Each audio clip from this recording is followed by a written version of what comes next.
Hi hello welcome. எல்லாம் எப்படி இருக்கீங்க? இன்னைக்கு வீடியோல லட்சுமிகாந்தன் கொலை வழக்கு அண்ட் எவில் டெட்பன் ரெண்டு படத்தோட ஸ்டோரி தான் பார்க்க போறோம். வாங்க பார்க்கலாம். முதல்ல லட்சுமிகாந்தன் கொலை வழக்கு. படத்துல ஹீரோ வந்து படிச்சிருந்தும் வேலை இல்லாம இருக்காரு. அவர் வீட்லயும் ரொம்ப வறுமையா இருக்காரு. இதனால அவர் மாமாவோட சேர்ந்து திருட்டு தொழில் பண்ண ஆரம்பிக்கிறாரு. இப்படியே கொஞ்சம் கொஞ்சமா திருட்டு தொழில் பண்ணிட்டு இருக்கும்போது அவருக்கு கல்யாணம் நடந்துருது. கல்யாணம் நடந்து குழந்தை ஒன்றும் பிறந்துருது. இப்போ ரெண்டாவது குழந்தை மாசமா இருக்கும்போது அவர் ஒய்ஃப் என்ன சொல்றாங்கன்னா, நீ இப்படி சின்ன சின்ன திருட்டு தொழிலா பண்ணிட்டு இருந்தா எப்ப நம்ம வட்டியெல்லாம் அடைக்கிறது? பேசாம நீ வேலை பார்க்குற இடத்துல ஒரு பெருசா அமௌண்ட் அடிச்சுட்டு வந்துரு, அப்பதான் வட்டி கடன்லாம் அடைக்கும்னு சொல்லி ஒய்ஃப் சொல்றாங்க. ஹீரோ வந்து லக்ஷ்மிகாந்தன் அப்படிங்கிற ஒரு தொழிலதிபரோட வீட்டில் தான் வந்து வேலை பார்த்துட்டு இருக்காரு.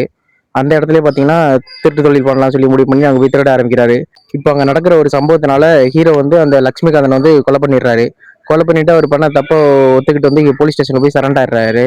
கோர்ட்ல என்ன பண்றாங்கன்னா, அவர் என்ன தப்பு பண்ணாரு, ஏன் கொலை பண்ணாரு அப்படிங்கறத முழுமையா விசாரிக்காம அவருக்கு வந்து தூக்கு தண்டனை கொடுத்துட்றாங்க. இதுக்கப்புறம் இந்த கேஸை விசாரிக்கிறதுக்கு தான் உள்ள பாண்டே போலீஸ் ஆஃபீஸரா வராரு. அவர் கேட்கும்போது தான் அவர் வந்து ஹீரோ வந்து உண்மையா சொல்றாரு. அதாவது ஏன் கொலை பண்ண அப்படிங்கறத சொல்றாரு. அந்த தொழிலதிபர் வந்து திருட போன இடத்துல வந்து அந்த சின்ன சின்ன பெண்கள் வந்து ரேப் பண்ணிட்டு இருப்பான். இதை பார்த்துக்கிட்டு இருந்த ஹீரோ வந்து அவனை வந்து கொலை பண்ணிடுவாரு. இதெல்லாம் நீங்க விசாரிச்சீங்களா, நீதிமன்றம் ஏன் இதெல்லாம் விசாரிக்கல அப்படின்னு சொல்லி ஹீரோ வந்து கேள்வி கேட்பாரு. இதுக்கப்புறம் படத்துல என்னாச்சு, ஹீரோ வந்து அந்த கேஸ்ல இருந்து வெளியில வந்தாரா இல்லையா, தூக்கு தண்டனை கிடைச்சா இல்லையா அப்படிங்கறத அந்த படத்தோட ஃபுல் ஸ்டோரியே. அடுத்ததா எவில் டெட்பன் அப்படிங்கிற ஒரு ஹாரர் த்ரில்லர் ஃபிலிம். படத்தோட ஸ்டார்டிங்ல வில்லியம் அப்படிங்கிற ஒருத்தன் இருக்கான். அவனை பார்த்தீங்கன்னா ஒரு ஆக்சிடென்ட்ல பேய் வந்து அவனை கொன்றுது. இப்போ அந்த இறந்ததுக்காக அவனுக்கு இறுதி சடங்கு பண்றதுக்காக அவனோட ஃபேமிலி எல்லாரும் வந்து ஒன்று சேர்றாங்க ஒரு இடத்துல. ஒரு அடர்த்தியான காடு ஒன்று இருக்கு, அதுக்குள்ள ஒரு வீடு ஒன்று இருக்கு, அங்கதான் எல்லாம் ஒன்று சேர்றாங்க. ஜாயின் பண்ணிட்டு எல்லாம் இறுதி சடங்கு பண்ணிட்டு இருக்காங்க. அந்த வீட்லயே கீழே பார்த்தீங்கன்னா ஒரு குடோன் மாதிரி ஒன்று இருக்கு.